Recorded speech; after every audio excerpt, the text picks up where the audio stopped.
It's an incredible, packed Parsha. Again, we're following the amazing figure of our patriarch, of Abraham. He is circumcised at the end of last week's Parsha, and our Parsha begins with a very dramatic visit by three angels. Abraham is informed of the pending demise of Sodom. He launches a salvo of prayer to save them. We follow the angels as they descend upon Sodom, saving Lot and part of his family and overturning the city. Abraham relocates again. He had been at the outskirts of Sodom, bestowing hospitality and faith upon the passerby. And now that Sodom is gone, Abraham relocates under the mistaken impression that they were the world's only survivors. Lot's two daughters ply him with wine and get impregnated by him in the cave, producing two bastard boys, the forebears of Ammon and Moab. Again, Sarah is abducted, and again is miraculously untouched, and again Abraham is showered with wealth as a result. And the Parsha ends with the two Torah readings that we do on Rosh Hashanah. We have the birth, maturation of Isaac and the banishment of Ishmael.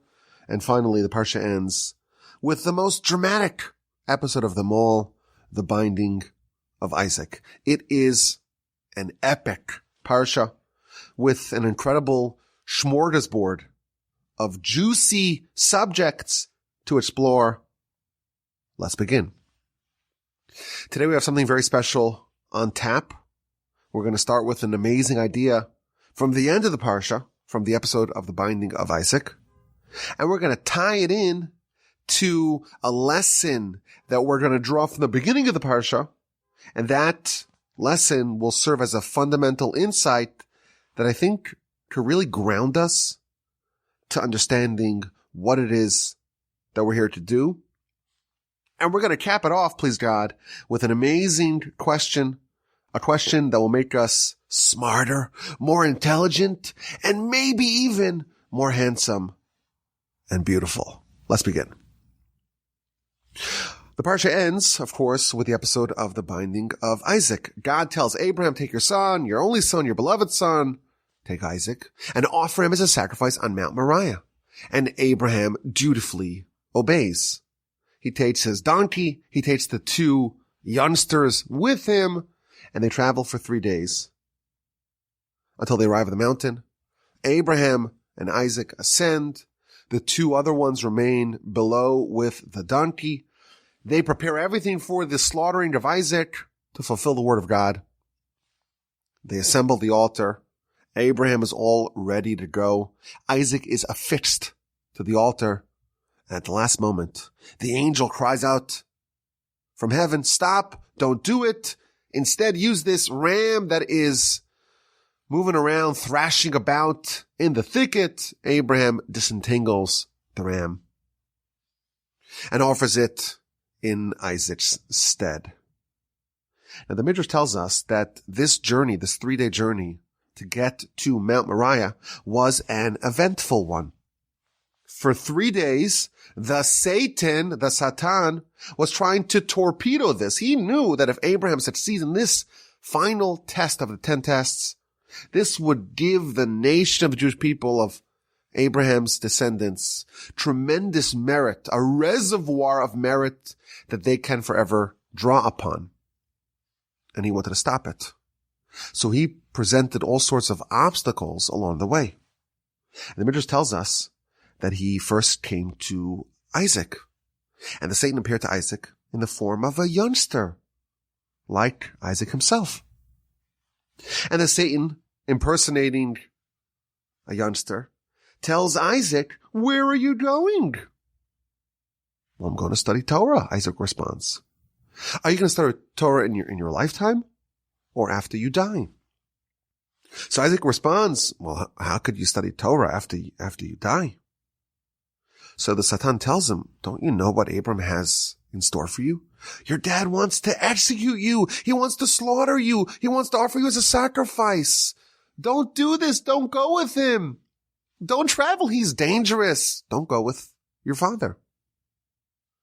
The Satan tried to stop the binding by going first to Isaac. And Isaac says, listen, I know that after all, my soul is in God's hand. And if it's in God's hands and it's in my father's hands, whatever they want to do with me, I'm fine with. So the Satan proceeded to go to Abraham and appeared to Abraham as an old man. And the Satan, impersonating an old man, comes to Abraham and says, well, where are you going?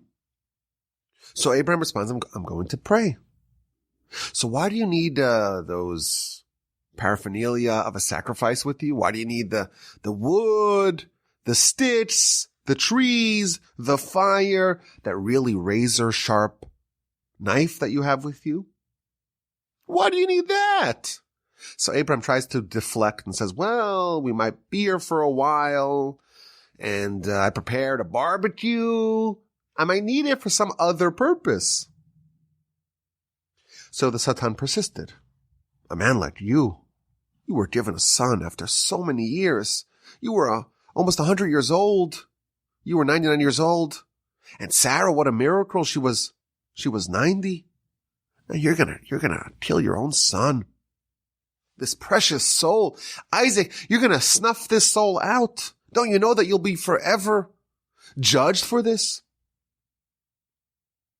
So the Satan is told by Abraham, well, this is what God wants of me. And Abraham and Isaac trucked along. And once the Satan saw that it's not working, he upped the ante. And he transformed himself into a raging river. And once this party arrived at the river, they tried to navigate past it. And Abraham said to Isaac, let me go inspect the depth of the river. So he travels to the middle of the river, the Midrash tells us.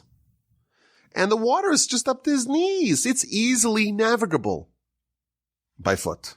Let's go into the river. They descend into the river. What does the Satan do? He makes the river deeper. And now they're walking in water that is neck deep. At that moment, the Midrash tells us, Abraham lifts his eyes heavenwardly and says, Master of the world, I know that you are the God in the heavens above and in the earth below. And you told me that I want you to sanctify my name. There's only one Abraham in the world. And there's no righteous person like you in the world. Come reveal my name in the world. Do this act for me. But look at us. Now we are drowning in this river. If we drown, if we die in this raging river, who is going to pronounce your name in the world? Right away, God screamed at the Satan, and the water vanished instantly, and they found themselves on dry land. And they continued until they arrived on the mountain, and the story played out as it did. But the Midrash is telling us that this was not just a simple test. For 3 days, Abraham and Isaac had to overcome the Satan, who was throwing all sorts of curveballs their way, trying to get them to abandon this tremendous mission, this tremendous mitzvah. And here's the question. Here's the question to open up our Parsha Podcast for Parshas Vayeira. Abraham erects the altar. Isaac is now on the altar. Everything's ready to go. It's game time. And an angel appears and says to Abraham, stop what you're doing. Don't touch the lad. Don't make even a small minor wound. Now I know that you trust me. Instead, take the ram. And indeed, Abraham listens. He stops and he supplants the ram that's thrashing in the thicket. The ram is trapped by its horn, by its shofar, in the brambles. It's entangled in the brush. And he takes the ram and offers the ram as a sacrifice, as an olah, as an elevation offering instead of Isaac. Here's the question. For the whole duration of the trip, the Midrash tells us, the Satan is trying to get you to stop. And now suddenly you hear a voice, and the voice tells you to stop. How do you know that this is not the Satan again, up to his old antics, trying to get you to stop, trying to get you to refrain from doing this wonderful mitzvah? That's what he's been doing before. That is his raison d'être. If I pronounced it correctly, forgive my French. That's what he does. He tries to get you to stop doing this mitzvah. And he's established a pattern of trying to get you to stop for 3 days. And now someone tells you to stop, and somehow Abraham is convinced that this, in fact, is a legitimate message from God to stop. And he stops. What gave it away that this is not the Satan once more? This is an interesting question. And this year I saw an answer courtesy of the great Rabbi Meir Shapiro. He said something just unbelievable.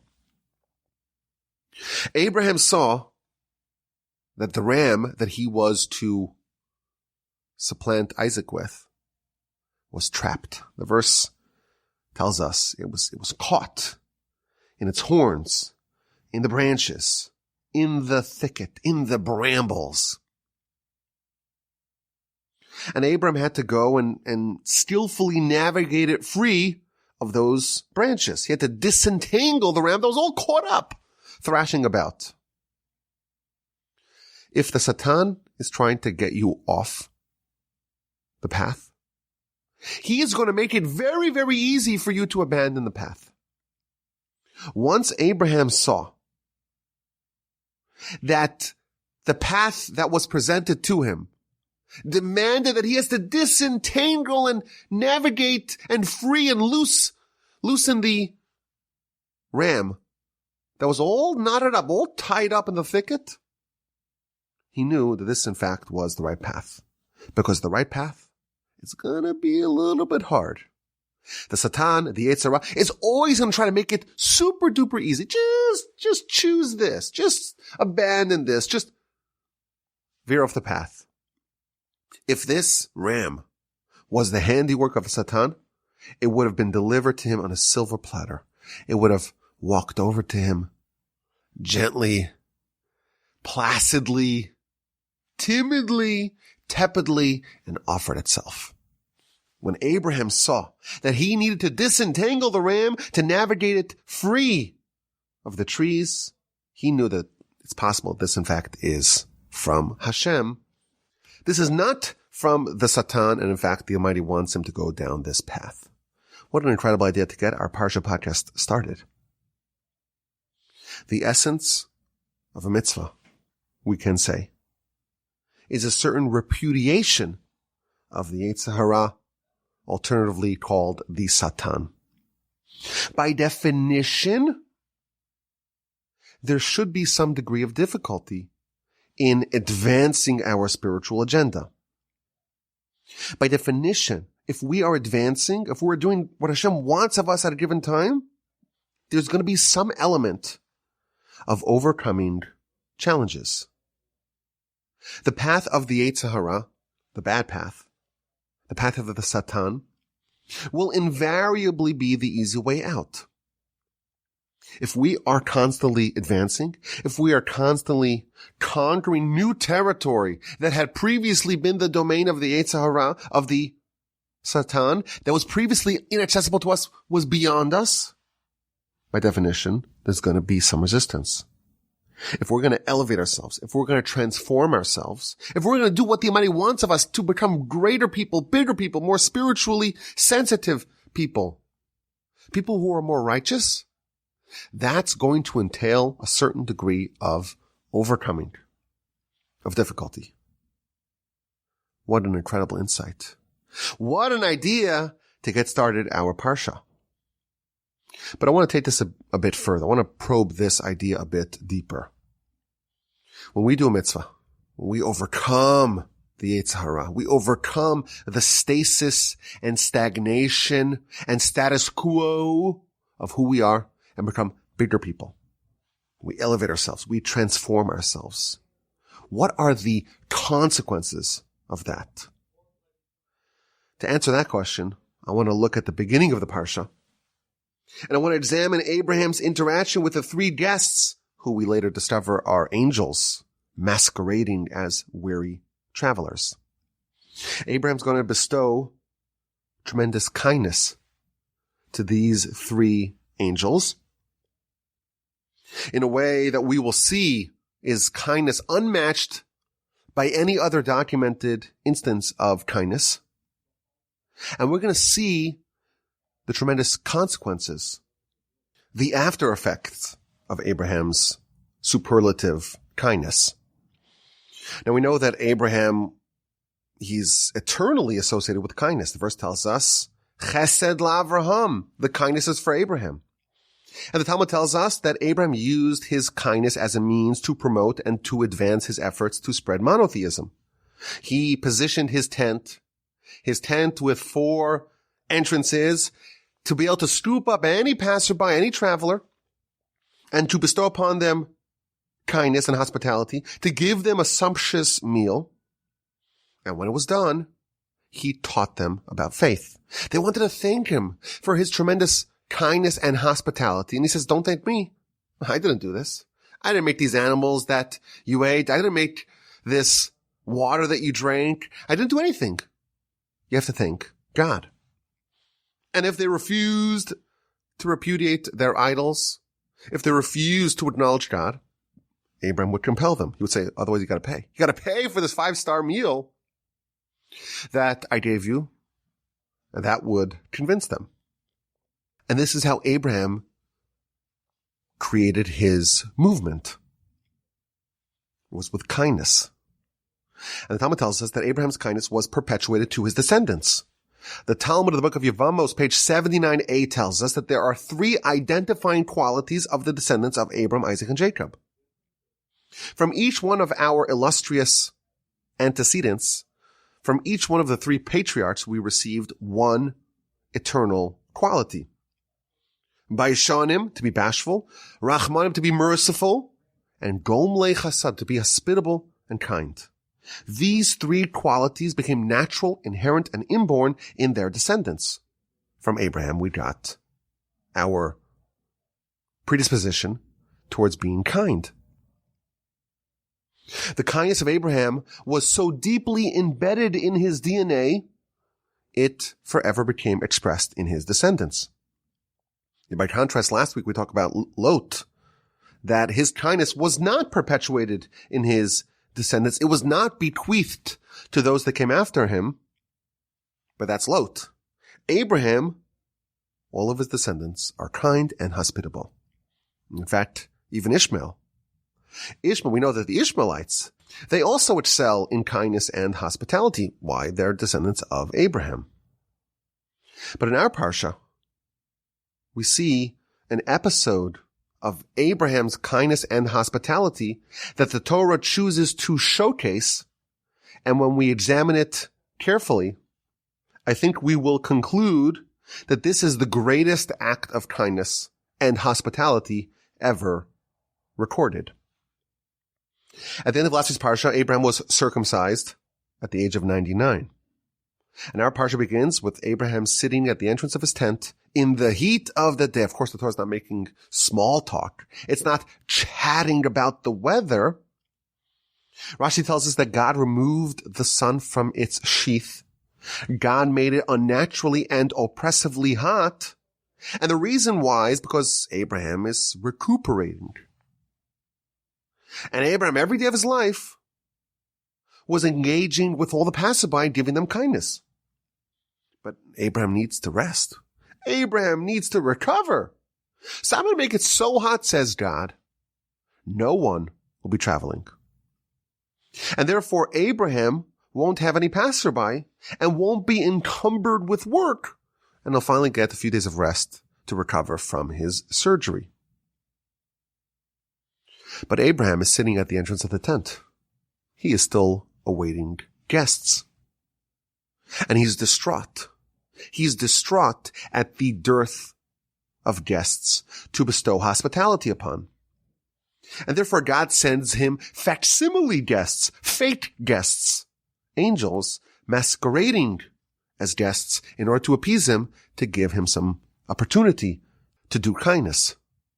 So first of all, this shows us Abraham's obsession with kindness and hospitality. It's not something he's willing to do if someone really, really needs it, okay?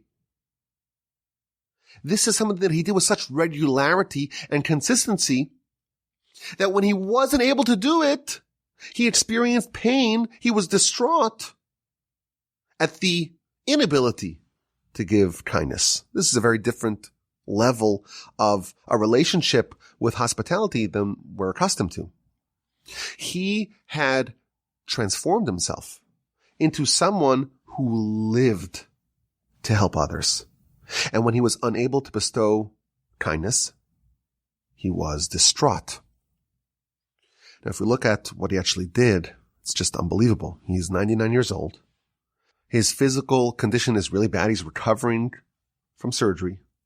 The weather, there's a heat wave, and it sidelines all human travelers even before humans got coddled and finicky. Oh, it's 73 degrees. Oh, I can't manage. Today, let's face it, we're kind of spoiled. When things are a little bit not perfect, we start to kvetch. But back in the day, they didn't have that. And it was so hot, even the ancient travelers said, this is too much for me. Moreover, look at the opportunity cost. Look at what Abraham had to forfeit to do this kindness. These three guests arrived at the same time that God appeared to him. And Abraham had to make a snap decision whom to engage with God or with the guests. And he tells God, wait a second, I'll be back. Talmud tells us that he taught us a lesson that hospitality is in fact even greater than prophecy. No, this is especially astonishing given that Abraham gives them water to wash their feet. And Rashi tells us that he suspected that they were idolaters who worshipped the dust on their feet. Nevertheless, Abraham gave up. He forfeited prophecy for hospitality. So the opportunity cost is severe, but Abraham makes his decision. And then he begins with outstanding speed and alacrity. He's running, he's hurrying, he's rushing. He runs to the tent to Sarah, and he tells her, hurry up and let's make some bread. And then he runs to the cattle, and he takes the young baby calf, good and tender, and he gives it to the lad, and he tells him to do it fast. Rashi points out, the verse says that Vayikach ben bakar, he takes the baby calf, rach v'tov, that's good and tender. Seems to be some extra words. Rashi tells us that actually he took 3 bovines, 3 calves, because there are 3 travelers, and each one has to have a whole tongue with mustard. Indeed, Abraham feeds them butter and milk and succulent tongue with mustard, no fish apparently, and they ate. This is an absolute masterclass in kindness and hospitality. This is nothing like what we've ever seen in our lives. With great speed, he's rushing to make this sumptuous feast, 3 tons and mustard. He tells God, wait a minute, I need to feed these idol worshippers. He's infirmed. It's 99. It's a heat wave. The Ramban points out that he did it all himself, despite having an enormous household with myriads of servants. Indeed, this is the single greatest documented act of kindness. Now, our sages tell us this was not just the greatest isolated deed of kindness. It effectuated lasting consequences. The Midrash tells us, for example, this is only hinted to in the Torah, one of those cows that Abraham took escaped. And Abraham, at the sprightly age of 99, perhaps even dripping some blood from his surgery, he's chasing the cow, and the cow runs, and Abraham's pursuing it. And the cow settles in a cave. Abraham enters the cave, and he sees a candle that's lit. And he sees that buried in this cave are Adam and Eve. And he learns that he has chanced upon one of the entrances of the Garden of Eden. He makes a note of this cave, jots down the coordinates on cuneiform. And of course, next week, he buys this as a burial spot for him and for Sarah, and eventually Isaac and Rebekah and Jacob and Leah are interred in the cave of the patriarchs. The Baal HaTurim, in fact, says that if you unscramble the word or the words of the verse, Ve'el ha'bakar ratza Avraham, to the cattle, to the livestock Abraham ran, you unscramble the words, it can read, Ve'el ha'kever, and to the grave Abraham ran. Amidst this greatest act of kindness, Abraham discovers the cave of the patriarchs. So this is a lasting consequence of this story. But there's another lasting consequence of this act of kindness. This is featured in Rashi, sourced in the Talmud Bava Metzia, page 86b. Rashi tells us that the verse says that Abraham gave water to these people, but he did it via a third party.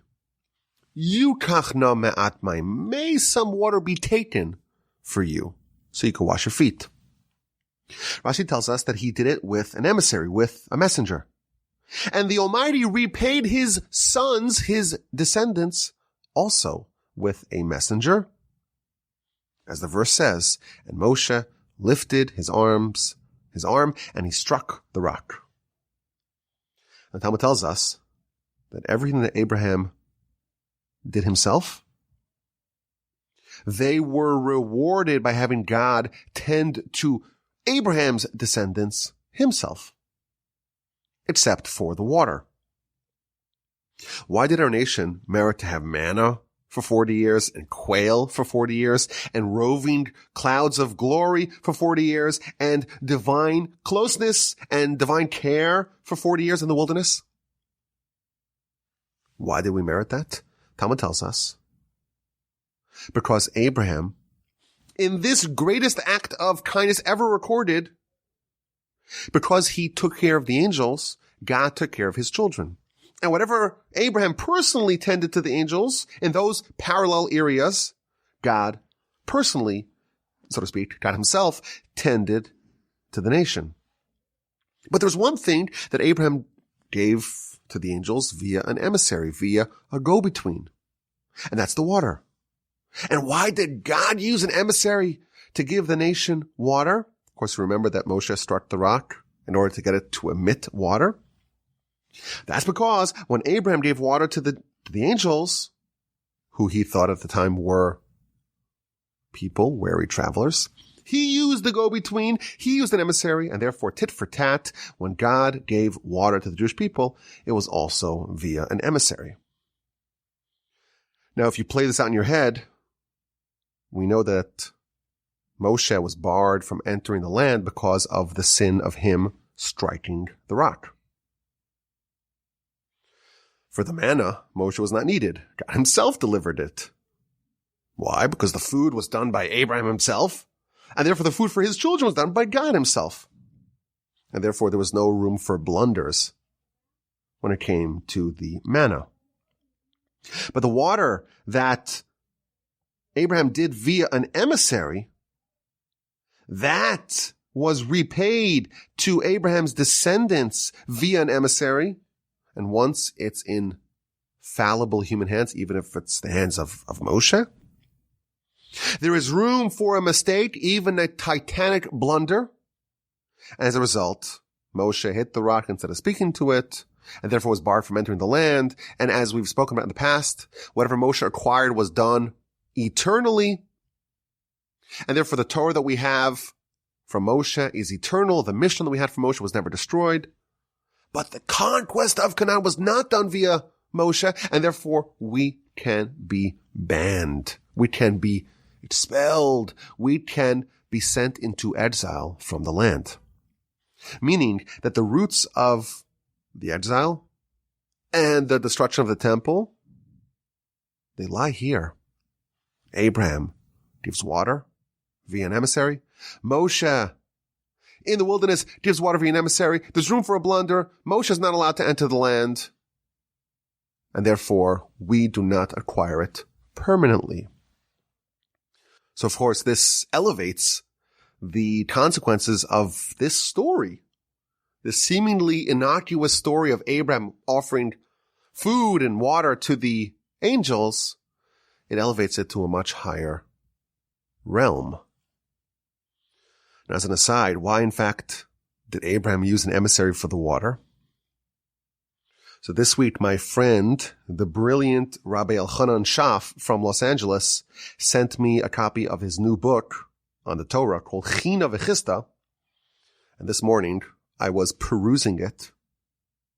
And he asks this question, why, in fact, did Abraham use an emissary? To give water to the angels to wash their feet. So he suggested, very brilliantly, that Abraham didn't want to embarrass these, what he thought were Ishmaelites or Arabs, because they would bow down to the dust on their feet. And then he said, let's use an emissary. I don't want to tell you directly that what you're doing is wrong. And therefore he said, okay, when I'm going to rebuke you, wash your feet, clean off that idolatry, I'm going to use someone else to rebuke you. But maybe Abraham's mistake was to assume that having a flaw, having a shortcoming, is necessarily something to be embarrassed about. What Abraham should have done is to say, listen, you made a mistake. A lot of people make mistakes. You worshipped idolatry. That can be fixed. Here's some water. Let's wash it off and let's learn about the one true God. And maybe that's the roots of Abraham's mistake. Of course, a brilliant answer that I just saw today in this new book called China V'Chista. It's written entirely in Hebrew, but check it out. I'm sure it's for sale someplace. Though I got a copy delivered to my house. Thank you so much, Rabbi Shaf. But regardless, we see that this episode of kindness of Abraham, it's not only the single greatest episode of kindness, it bore generational fruit for Abraham's descendants. Now, I think we can ask an interesting question, or at least we can make an interesting observation. While it is undeniable that this is the most special, most dramatic act of kindness, but the reward that this act engendered was the sustaining of the nation for 40 years in the wilderness. Of course, on two tiers. What Abraham did directly, he was, or his descendants were rewarded directly. What Abraham did via a messenger, God did via a messenger too. But this episode, in contradistinction to every other episode of Abraham's kindness over his long and fruitful life, this is the episode that begot the eternal reward of 40 years in the wilderness.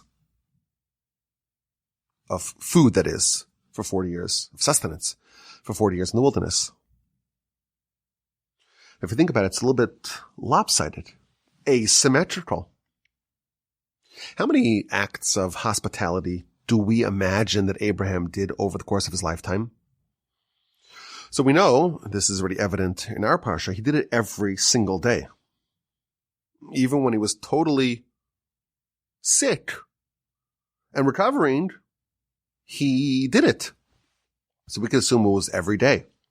We know that Abraham lived for 175 years. But to give a conservative estimate, let's assume he did it for only 100 years. And let's assume that he's tending, again, conservative numbers, to 10 guests a day. That results, or that tallies up to over 350,000 acts of kindness over the course of his lifetime. Yet our sages tell us that there's one deed amongst all these hundreds of thousands of deeds. There's one deed that stands above all.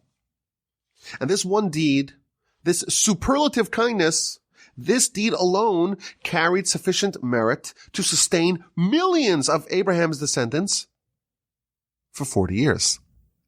The manna, 3 times a day, 3 meals a day, for 40 years, for a nation of millions. We're talking about billions and billions of manna meals parachuted from God in heaven. Why did the nation deserve all of that? It's all for one act of hospitality of Abraham.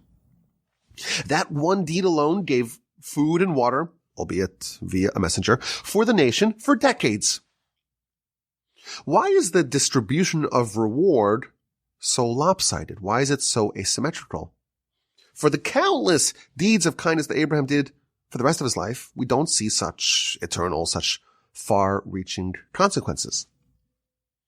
But for this one, of course, otherworldly act of kindness, he merits 4 decades of divine hospitality for his descendants in the wilderness. So it's not really a question as much as it's an observation. And I think that the secret to unpack this is the principle that we see in our literature, in the Mishnah and elsewhere, lefum tzara agra. This principle states that the degree of reward is always going to be commensurate to the degree of pain that was needed to earn that reward. You do a mitzvah, you get reward. You do a mitzvah and it's painful, you get even more reward. The mitzvah itself could be identical. But if one was easy and one was hard, the one that's hard has more reward. Now it's important to note, why is reward commensurate, or why is it even linked to pain? We don't glorify pain. We're not masochists. So it's important to understand that the pain itself is not what's being rewarded. What's being rewarded is the change, the transformation, the elevation that a given deed effectuates. Mitzvahs are there to change us, to elevate us, to make us more righteous, more spiritual, more holy, more good. But the more we change, the greater the reward. How do you measure change? What's a metric that you can use as a proxy for change? That's the degree of pain. The degree of pain, of dissonance, of attrition that we have to go through to break down those walls that are keeping us small and the same.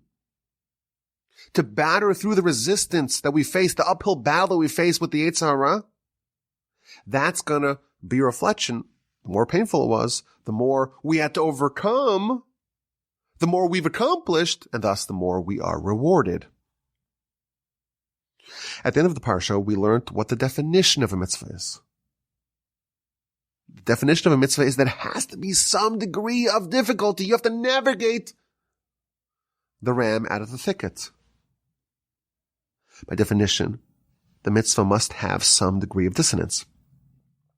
And just for the sake of precision, just to clarify, not every mitzvah should have a degree of difficulty.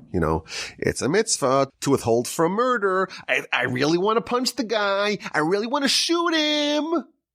But I'll overcome. Some mitzvahs should be easy for us. I'm in the store. I really can't hold back. I need to do some shoplifting. Oh, it's so difficult. I'll listen to Hashem. I won't steal. There is a concept. Of course, this is a bigger subject. But there's the front lines of our conflict. There is a part of our spiritual life that's already in the bank. It's already secured. So for me, I've been wearing tefillin every day since I was bar mitzvah. Thank God. So I don't have a test. There's no test. There's no challenge for me to wear my tefillin every day. My battleground with that has moved to other territories. It's moved to other frontiers. There is a front line of our spiritual conflict. And that's where the growth happens.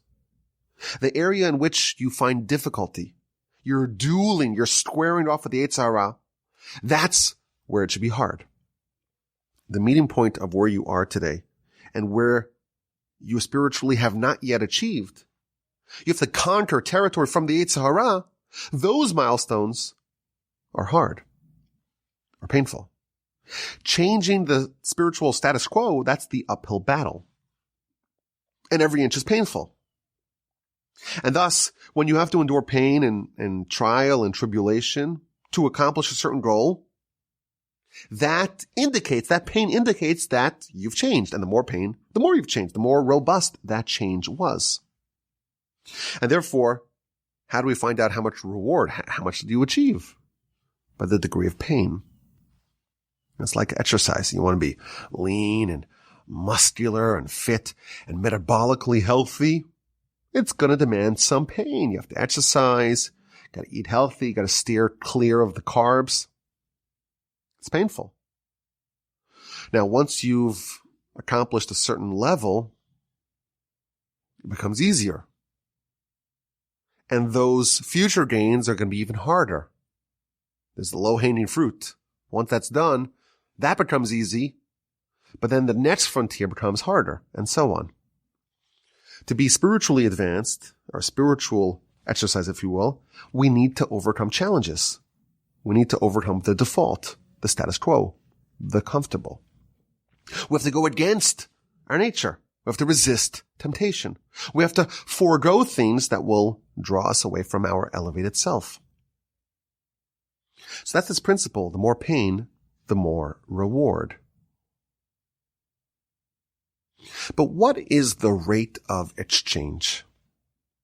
How much more reward do we get for something that was really painful for us to do? It was really difficult for us to do. So there is a statement that our sages tell us. Echad b'tzar, one mitzvah done amidst difficulty, yoser mimeya shelo b'tzar, is more powerful, is more evocative, is more transformational than 100 identical mitzvahs when it was easy. The exchange rate between easy and hard mitzvahs, it's not some sort of linear graph. It is exponential. And here we find out just how different the rates are between an easy mitzvah or even a moderately difficult mitzvah and something which is so difficult. What does it take to be worthy of having God sustain an entire nation for 40 years? What Abraham did. The kindness and hospitality of Abraham.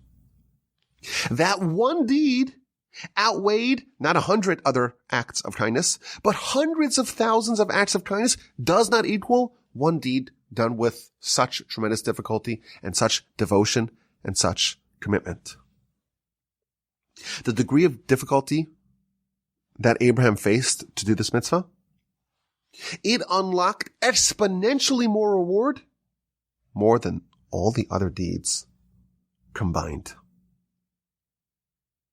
I think this is a very encouraging lesson. We're learning about mitzvos. We're learning about change. We're learning about elevation.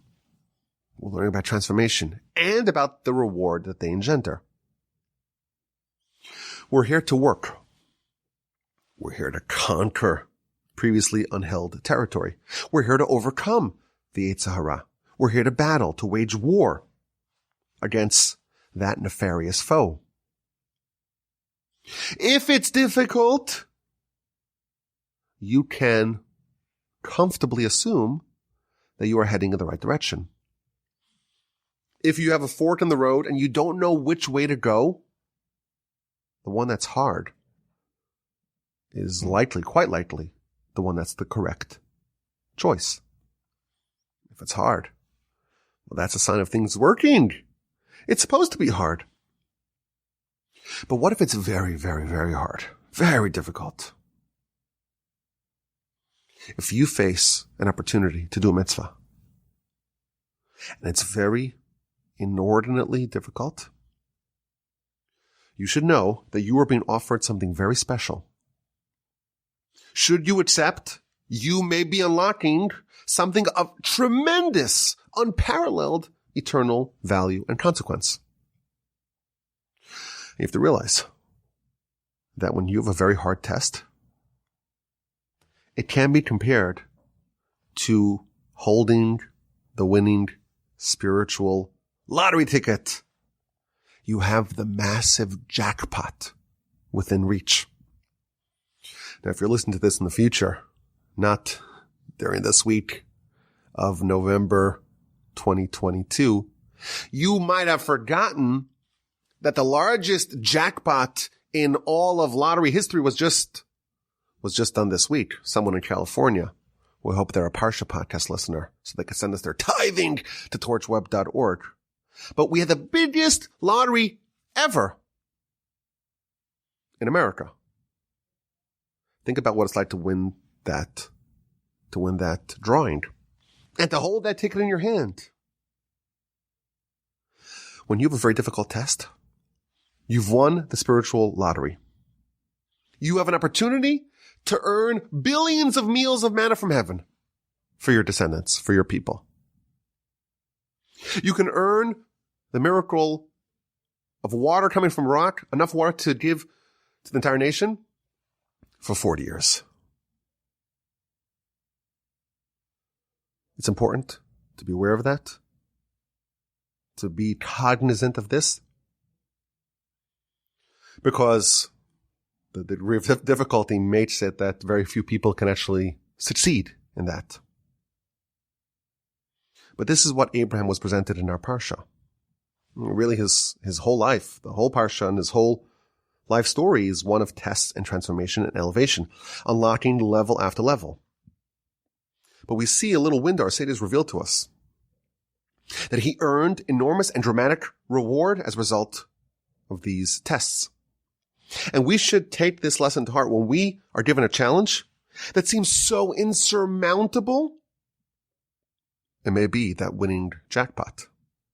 And if we're aware of the tremendous outsized consequences of a difficult mitzvah that was really hard for us to do, we're aware of that, and we seize the moment, we can cash in that ticket.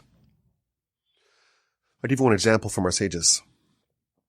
Our sages tell us twice. In the Talmud, once in the book of Gittin on page 36b, and once in the book of Shabbos, I didn't look this up, but I believe it's on 88b as well. Talmud tells us that if you are embarrassed publicly, and you don't lash back, someone says some biting, stinging zinger to you, a remark that really, really embarrasses you, and you don't respond, you swallow your tongue. You just accept it. You hear your shame being pronounced, and you don't react. That, says the Talmud, makes you like a person who loves God in a way that matches the sun in all its glory, which is our sage's way of saying you've earned eternal reward in Olam Haba with one deed in 1 hour. And I'll also add to you one more thing. If someone is in such a situation where they were embarrassed, they were ashamed, and they didn't respond, whatever blessing they give will be fulfilled. That's what our sages tell us. They give a blessing at that moment, they can earn whatever they want. And you know why? Because they've done something akin to what Abraham did. A very, very difficult mitzvah. It was so hard. What did he earn? 40 years of billions of meals of manna? Of endless liters and gallons of water? Miraculously, with one deed.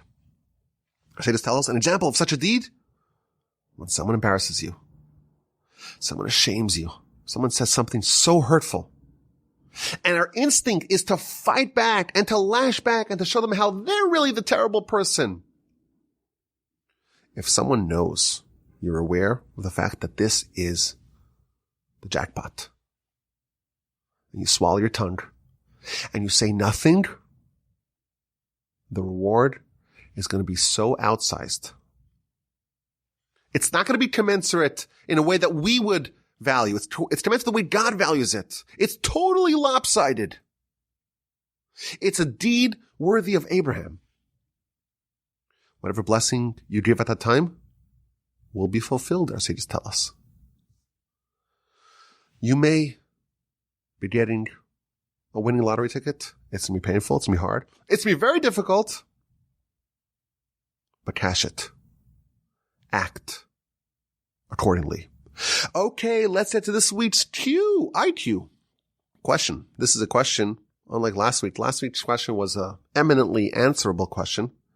This is the kind of question that needs to be savored, needs to be relished, needs to be chewed over and appreciated because it's very, very difficult to answer. It's a very clever question, but it's not an easy one to answer. So if you don't have an answer, that's okay. Just thinking about the question will make you a bit smarter. It will raise your Parsha IQ. And of course, your general intelligence. The Parsha ends with the binding of Isaac. An episode, of course, that we read on Rosh Hashanah. And of course, Isaac was not ultimately sacrificed. He was supplanted by the ram that Abraham disentangled from the bushes. Now, the Midrash tells us that this ram was very useful. This ram, the Midrash tells us, was created at twilight of the week of creation. It's been around for a while.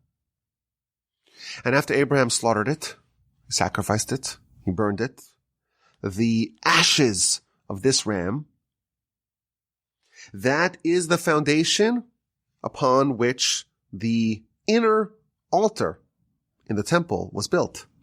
So of course, Mount Moriah is what we call today Temple Mount. And the ashes, they served as the foundation of the altar. And the sinews of this ram, they were made into the strings of David's harp. And the skins of this ram, they were the garments of Elijah. Elijah is described as someone who had this elaborate tunic or garment of sorts. Where'd that come from? Where'd that leather come from? It came from this. I don't know if it's quite leather. Whatever it is, the garments of Elijah came from this ram. And the horns, the two shofars of this ram, the left one, which was a bit smaller, was blown at Mount Sinai. At Sinai, there was the blast of the shofar that indicated that the event is over and the mountain is approachable. That was the shofar, the left horn of the ram. And the right horn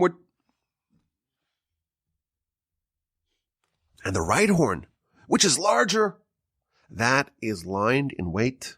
In the future, when Messiah comes, on that day, they will blow in the great shofar, and on that day, God will be a king over the whole world.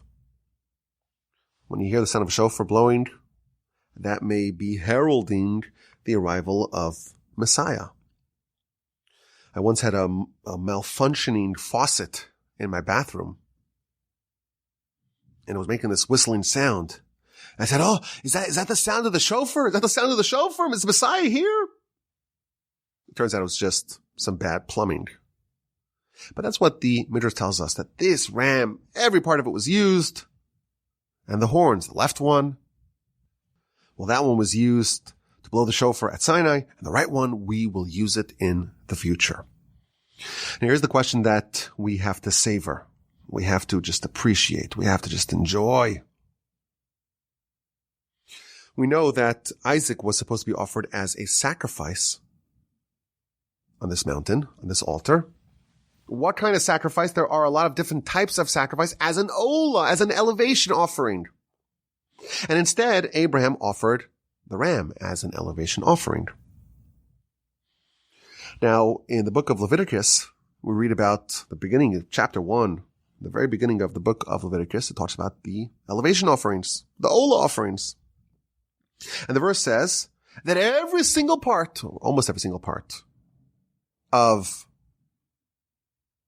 the animal is offered and burned upon the altar.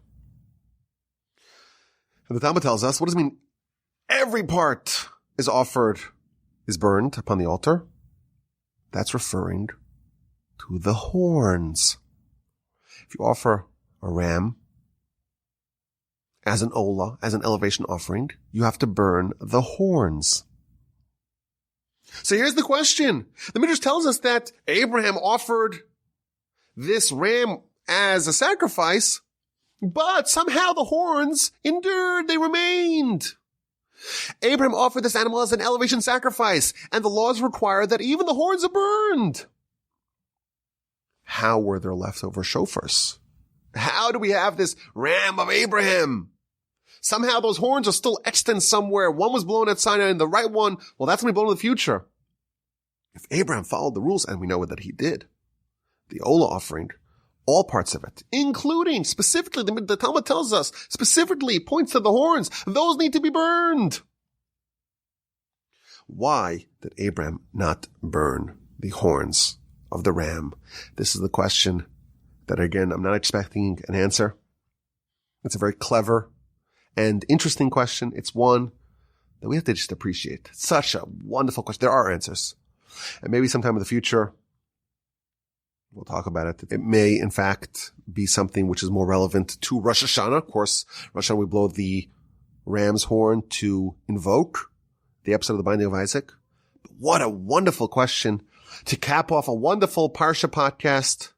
I hope that this raised our Parsha IQ, made us a bit smarter, and more handsome, and more beautiful, and more clever, and maybe a bit funnier, better sense of humor, more charisma, everything. And I appreciate you listening.